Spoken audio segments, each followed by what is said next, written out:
Let's talk about the option Greeks dashboard.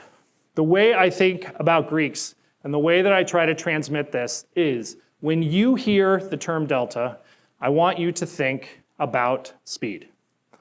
I want you to think about this is a measure of how fast this option is moving.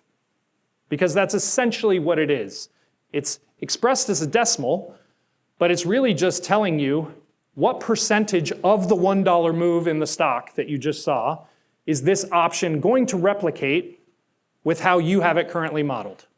So if it's expressed as a 50 delta, it'll be 0.50. You can theoretically expect that option to move 50 cents for every dollar move that the underlying moves. When you hear, oh, that's interesting. When you hear gamma, I want you to think acceleration. Gamma is a measure of how much your delta is going to move. Delta is a measure of price movement. Gamma is a measure of delta. Many times when you talk to people about options who have traded it for a long time, they will tell you that gamma is actually a second derivative. The reason why they refer to it as a second derivative is because it is a measure of another Greek. It's a Greek that measures the change of another Greek, which is something that people refer to as second derivatives. There's a whole list of second and third derivatives that are all very interesting. We're not going to get into those today. They have great names like Vama and Vama and Volga and Charm. They're fantastic. If you want to take a look at those, you should take a look at them. They are ways that you can measure other Greeks. They're Greeks that measure other Greeks.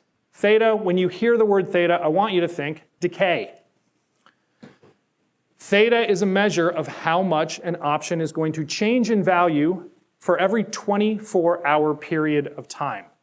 So if we are at 3 p.m. on a Wednesday and we fast forward our clock 24 hours to 3 p.m. on that Thursday, the next day, if your model is telling you that this option has 10 cents of theta, you can expect that that option is going to be worth 10 cents less at 3 p.m. on the next day.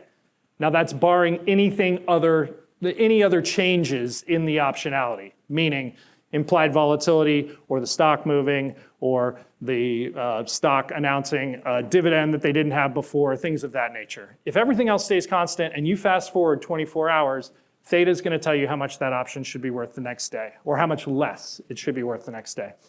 So the way I think about the Greeks when I think about them as a dashboard is the way to holistically look at your risk without having to look at every single option in your portfolio.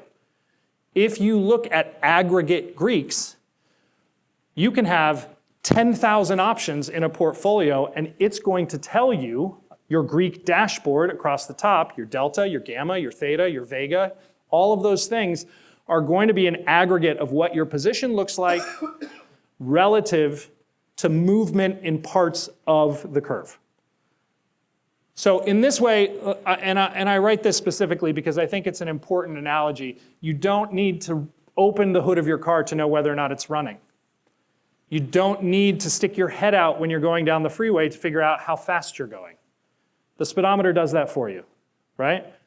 There's a light in your car that tells you that it's on, or at least you feel it actually vibrating when it's, unless you drive an electric car, and then maybe you can look at your phone to tell whether or not your car's on. But this is the way that I think about this specifically, because I think it's a good analog to how this mind frame can be used to think about options.